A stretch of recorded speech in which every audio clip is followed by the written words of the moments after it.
Hi, and welcome back to the Implementing and Administering Cisco Solutions, the CCNA 200-301 video series course by EC Council. My name is Glenn Singh. In this video, we are going to take a look at both the OSI model and the TCP IP protocol suite. So let's dive on in. In the early days, let's say in the late 1970s, many computer manufacturers were making their own network communication protocols. So this means that, let's say, company A created their own computers, their own operating system. They would make a protocol that is proprietary, that only their devices could work. As the network grows, this became not too very well scalable. So the Open Systems Interconnection Reference Model is one of the many early generation models that were created. The Open Systems Interconnection Model, or the OSI Reference Model, is a 7-layer model which was developed by the International Organization for Standardization. This model contains 7 layers, as you can see. At each layer, a unique type of operation or function actually occurs on the operating system itself. Now, you are noticing that there's a column by name of PDU, Protocol Data Unit. Sometimes when we are discussing, let's say we are sending packets, we are sending data, or sending frames, pretty much what we are describing is we are sending something called a datagram. A datagram is a raw message that is created by a computer or a device. However, when a computer is sending data, or let's say a device is sending data, it goes down the OSI model. So it starts at the application layer and goes down to the last layer of the OSI model. When a device is receiving data, it enters at the physical layer and works its way up to the application layer. The thing is, when, let's say, an application layer protocol creates a raw message, that is called data. And as that data is passed down to the lower layers, let's say transport layer, it will be called a segment. The transport layer will then pass that segment down to the network layer. At the network layer, it will be called a packet. At the data link layer, it will be known as a frame. And the physical layer, it will be called a bit, or bits for plural. So now that we have a little idea of how the OSI model is structured, let's take a deeper dive and understand the purpose and functionality of each of these layers. The first layer we'll take a look at is layer 7, the application layer. The application layer is the layer closest to the user. Now, this doesn't mean to say that this is a software or actual application that the user is perhaps using. Simply that at the application layer, there's many application layer protocols that exist closest to the user. The application layer provides an interface for the communication between the running applications of a local system and the underlying network protocols. Some examples of the application layer protocols will include File Transfer Protocol, which is known as FTP as short, Simple Mail Transfer Protocol, SMTP, which is used for sending emails. There's Domain Name System, DNS, which is used to resolve a host name to an IP address. And there's also the Dynamic Host Configuration Protocol, or better known as DHCP. So you're probably wondering, if the human or the user does not interface with these protocols, how are these protocols used? Well, for example, let's imagine you want to send an email. Well, you would open the email client on your computer. Let's say the email client is Microsoft Outlook. Microsoft Outlook will use a SMTP application layer protocol to actually send that email, or to actually create an email, package it in a nice envelope, and use SMTP to deliver that email from the source to the actual destination. So pretty much we as a human, we will use software or some type of application to interface with the application layer protocols at the OSI layer, layer 7. keep in mind that the application layer here will generate a raw datagram. So SMTP, as for example, will create the raw email message. And that PDU is called data. So now let's take a look at the presentation layer, layer 6. Layer 6, the presentation layer, is responsible for data formatting. It is also responsible for data compression, data encryption, and data decryption. As the name says, the presentation layer, so its primary purpose is simply data formatting. When the application layer passes data to the presentation layer, it does so for the simple purpose that the underlying layers such as layer 5, layer 4, 3, 2, and 1 will not be able to understand the message that is being sent from the application layer to the lower layers. The presentation layer ensures that data is formatted in such a way that the lower layers are able to understand it, interpret it, and perhaps proceed on adding on additional information before sending it out to the network. After the presentation layer has completed its task, it will forward it or pass it on to the layer 5, which is the session layer. To put simply, the session layer has 3 key responsibilities or 3 key functions. These functions are to create, maintain, and terminate sessions between a sender and a receiver. At layer 4, the transport layer is responsible for moving the datagram between the upper layers, such as the application layer, onto the network itself. At the transport layer, the PDU or the protocol data unit is known as a segment. The transport layer plays a very essential role. At the application layer, there are many applications or programs which generate network traffic, such as HTTP or even SMTP at times. When each application layer protocol wants to send their datagram onto the network, the transport layer has the responsibility of tracking these conversations as they occur on the network. Within the transport layer, there are 2 protocols that exist there. The first protocol we'll take a look at is known as TCP, the Transmission Control Protocol. The Transmission Control Protocol is a connection-oriented protocol which operates at the transport layer of both the OSI reference model and the TCP IP protocol suite. It is simply designed to provide reliability or to provide reliable transportation of the datagrams over a network. It simply provides reassurance by initializing something known as a TCP three-way handshake before communicating any data between a sender and a receiver. So let's take a look at a TCP three-way handshake. Here we can see 2 devices, PCA and PCB. So let's imagine that PCA wants to send some sort of data or exchange some type of messages between itself to PCB. Well, PCA wants to ensure that all the data is guaranteed delivery, so it decides to use TCP, the Transmission Control Protocol.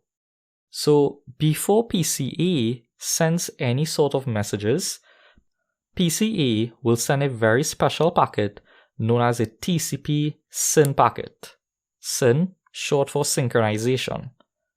When PCB receives a TCP SYN packet from PCA, PCB will respond with a TCP SYN ACK message, which is synchronization and an acknowledgement message. To put simply, the acknowledgement message is always sent whenever a receiver obtains a TCP SYN message. So therefore, for every SYN, there is an acknowledgement message that must be sent back. When PCA receives a SYN ACK message from PCB, PCA will send a final message called a TCP ACK message. So we have a SYN, SYN ACK, and ACK. And this here completes a TCP three-way handshake. Afterwards, PCA will send data across the PCB. For every data sent that PCB receives, PCB will return an acknowledgement back to PCA. Once PCA receives an acknowledgement, PCA will send some more data. But what if after a certain period of time, PCA does not receive an acknowledgement from PCB? Well, PCA will retransmit the data until PCB sends an acknowledgement back to PCA. And this is how that TCP guarantees the delivery. For every message sent, the receiver must send an acknowledgement back to the sender. Also, at the transport layer, the second transport layer protocol is known as UDP, User Datagram Protocol. Unlike TCP, UDP is a connectionless protocol which operates at layer 4, the transport layer. Unlike TCP, the UDP protocol does not provide any guarantee or reassurance of delivery of any messages across the network. Not all protocols at the application layer uses TCP. There are many layer 7 protocols which uses UDP. Some examples of protocols that uses UDP are voice and video traffic. Voice and video traffic are time-sensitive data types. This means that if those data types are using TCP, the sender will send a message and wait for an acknowledgement before sending another piece of the message. This means over a network, both sender and receiver will have to wait a very long time to actually exchange voice data. With UDP, you get very fast delivery.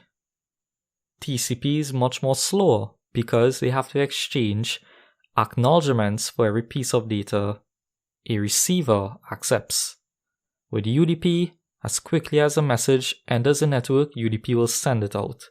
So UDP focuses on speed rather than reliability. The third layer, the network layer. The network layer is responsible for logical addresses of end devices on the network. It provides encapsulation of IP header which adds both a source and destination, either an IPv4 or an IPv6 address, onto the packet.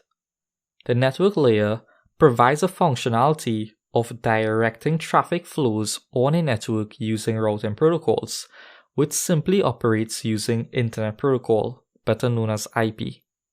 At this layer, routers operate as they have the ability to read and understand IP addressing and the contents of a packet.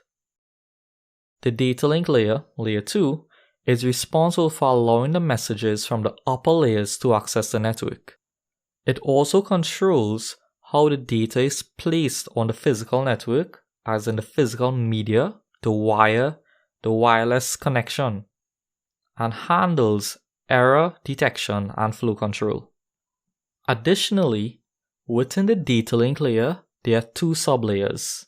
These sublayers are known as the logic link control, the LLC, and the media access control, known as the MAC. Switches operate at this layer as they are only able to read and understand frames. Frames contains only MAC addresses in its header information. At the data link layer, the protocol data unit is known as a frame. So now let's take a deeper look at what the LLC does. The LLC simply encapsulates the packet received from the network layer into a frame simply by adding a layer 2 header containing the source and destination MAC addresses. At the end of the frame, a trailer is also inserted. The trail of the frame contains a very special object. This is known as a file check sequence, or the FCS. Inside the FCS contains a very unique code which is known as a cyclic redundancy check, or the CRC. The CRC is used for error detection on a network. The media access control, or the MAC, is made up of 48 bits. The MAC is actually an address that is hard-coded on the network interface cards of end devices, routers, and even any device that can be configured with an IP address.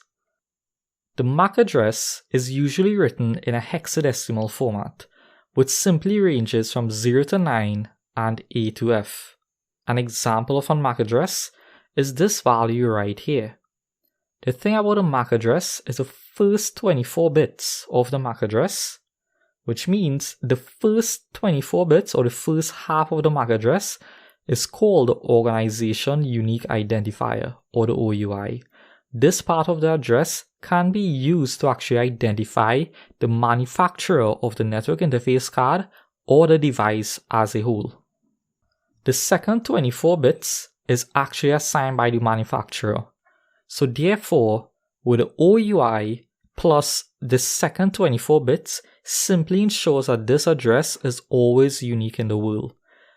The MAC address is also known as a burned-in address, simply because it is considered to be hard-coded onto the hardware itself and it is not changeable. However, hackers have found many ways to actually change this MAC address from the network interface card. Once a data link layer has completed its task, it will now place the message, as in the frame, onto the actual wire. The wire being the wireless signal, the network cables, the fiber optic cables. But before the frame actually places the entire message onto the physical layer, the layer 1, it cuts up the message into smaller pieces known as bits. Bits, because they are smaller in size, they are able to be easily transported across the network. At layer 1 is where hubs operate, simply because all a hub does is accept an incoming electrical signal and rebroadcast that signal out of all ports. So now let's take a look at sending a message between a source and a destination. So now that we have a PC1 with an IP address, we are using the MAC address of AA. The router interface will use .1 of the 192.168.1.0/24 network. This interface let's use a MAC address of BB. The public interface let's use an IP of 192.0.2.5 with a MAC address of CC. The Cisco web server, let's make it use this address of 192.0.2.16 with a MAC address of DD. Now before we dive in, at the transport layer we mentioned that it uses TCP and UDP, and it also tracks the conversation between the upper layers and the lower layers of the OSI model. To put simply, the transport layer is also responsible for assigning service ports. There are 65,535 ports on any operating system. And each of these ports are uniquely assigned to some sort of service. The first 1,024 ports are known as well-known ports. These ports are assigned to unique services that are commonly used on any network. So for example, for the service of FTP, File Transfer Protocol, uses port 20 and 21. For SSH, Secure Shell, Secure Copy, this uses port 22. For Telnet, it uses port 23. For SMTP, Simple Mail Transfer Protocol, which is email servers will always have port 25 open. There's also DNS, Domain Name System, port 53. There's even DHCP, Dynamic Host Configuration Protocol, that uses port 67 and 68.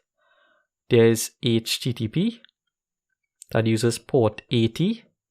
HTTPS, which uses port 443. And there are many more other services out there. These are just some of the essential ones that we need to be familiar about. So let's imagine that this one web server is providing two services. Let's say that this web server is also a web server and an email server. So therefore, for the web server, let's say it's using port 443, and for the email server, SMTP, it is using port 25. Okay, so this will be quite interesting. So let's imagine that you, the user here, let's call you Bob. Bob wants to actually access the web services of this web server. So what will Bob do? So Bob will open the web browser and enter the, let's say, the host name. Since all devices require to know an IP address of its destination, the DNS service will be used to resolve the actual IP address of the web server. So let's assume that PC1 is able to resolve the IP address of this web server to be 192.0.2.16. So what will happen next? Well, since Bob wants to access the web server, at the application layer, the protocol HTTPS will create a datagram known as data, and let's say this here is a message. Let's call this data. So HTTPS will create this raw datagram with the contents to actually send to the web server. The application layer will then pass it down to the presentation layer for data formatting, encryption, and so on. The presentation layer will pass it down to the session layer to establish a session between the PC and its destination.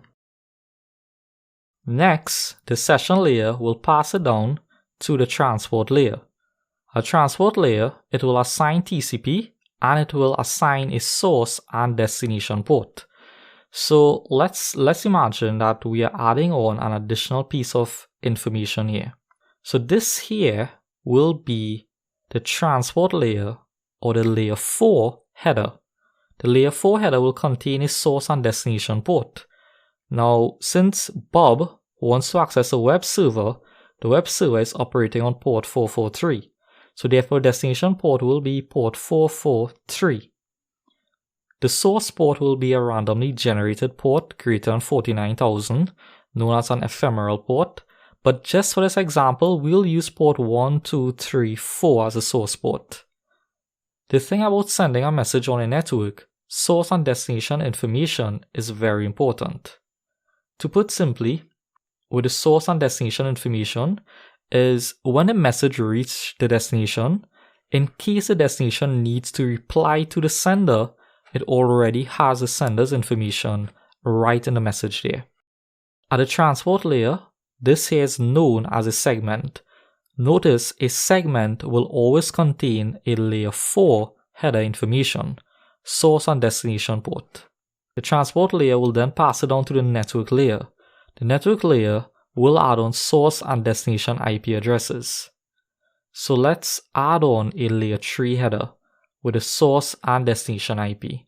The source IP will be the IP of PC1, which is 192.168.1.254.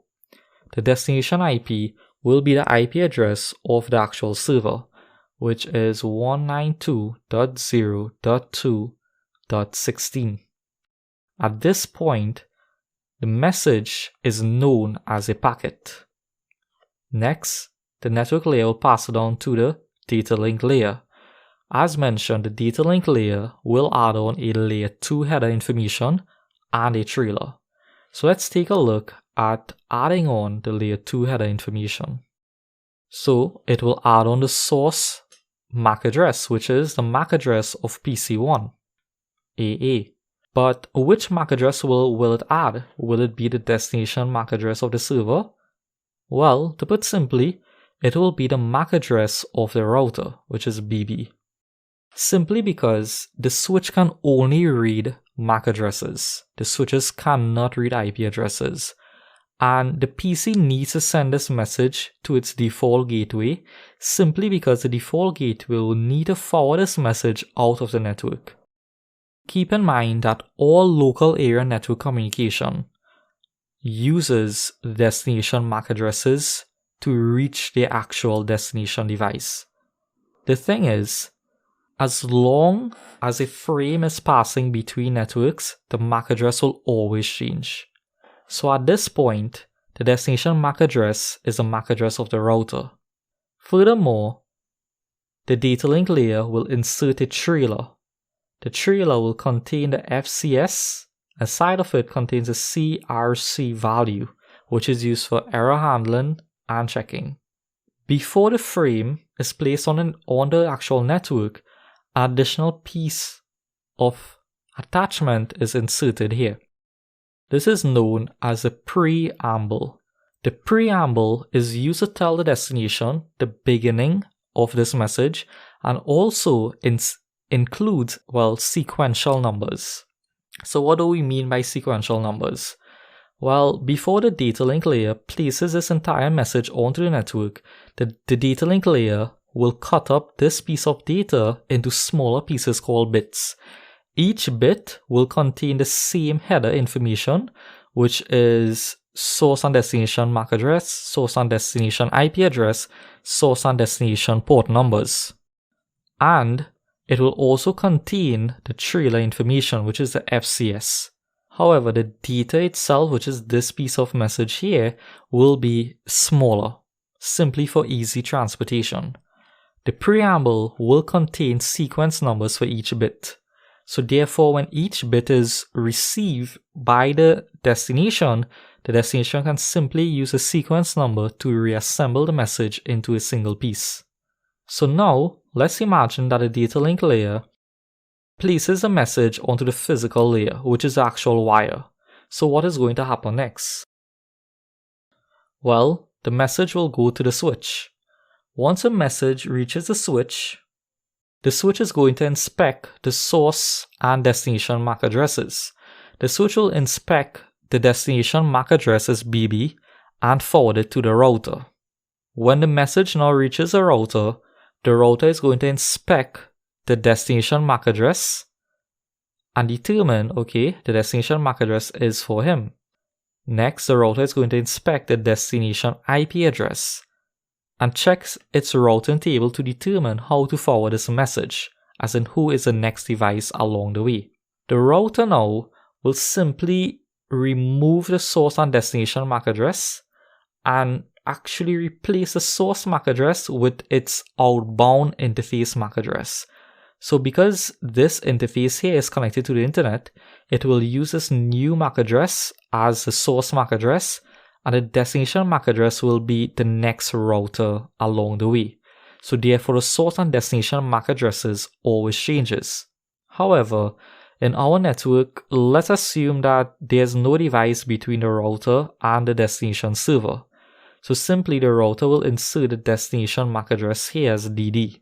Alright, excellent. So now, let's imagine a message has reached a server. What will the server do? Well, the server accepts a message at a physical layer and then carries it up to the data link layer itself. At the data link layer, the server will inspect the destination MAC address. It will see it is DD. Because the server MAC address matches the MAC address found on the message here, it will accept the message to be its own. Also, it will check for any error and stuff using the FCS and the CRC. If everything is fine, the server will strip off the layer 2 header information and the layer 2 trailer. Next, the message is passed on to the network layer. At the network layer, the server will inspect the destination IP address. Since the IP address matches the IP address of the server, it will strip off the layer 3 header information, which is source and destination IP addresses. It will then pass a message to a transport layer. The transport layer is very important because at the transport layer, the server here will determine what is the destination port number. Since the destination port number is 443, the transport layer will forward the message to the actual HTTPS application layer protocol and not the email server protocol. So it will strip this off and then forward the actual raw message, which is the raw data itself, to the HTTPS application layer protocol. So therefore, at both application layer protocol, they will only be able to see, read, and understand messages that are created by a specific protocol. So therefore, if it is sending SMTP messages or email messages, only the SMTP application layer protocol will be able to read and interpret that message. However, the OSI model has not gotten the traction to be implemented on any systems. The TCP/IP protocol suite, or Transmission Protocol Internet Protocol suite, is actually developed by the US Department of Defense, and it has gotten traction and been implemented on all networking devices since its approval. The protocol suite, or TCP/IP, is currently maintained by the Internet Engineering Task Force. Unlike the OSI model, TCP/IP has only 5 layers. As you can see, the layers are very similar to the OSI model. Now let's take a look at a comparison between the OSI model and the TCP/IP protocol suite. So as you can see, the OSI model has the 3 top layers, which is application, presentation, session, but these 3 layers are mapped to a single layer known as the application layer of the TCP/IP protocol suite. The transport layer has the same functionality, the network layer maps to the internet layer, the data link layer maps to the data link layer, and of course the physical layer maps to the physical layer of the TCP/IP protocol suite. The descriptions are pretty much the same as we have went through the OSI model in detail. It's just the only difference is this one layer here of TCP/IP maps to these 3. And the naming convention at layer 3 is a little bit different. At the OSI model, we have the network layer. At the TCP/IP protocol suite, we have the internet layer, but the functionalities are pretty much the same. In this video, we take a look at understanding each layer of the TCP/IP protocol suite. We even compare and contrast the difference between TCP and UDP. And lastly, we discover how network communication occurs between devices. In the next video, we'll take a look at discussing the characteristics of various network topology architectures. I hope this video has been informative for you, and I hope to see you in the next one.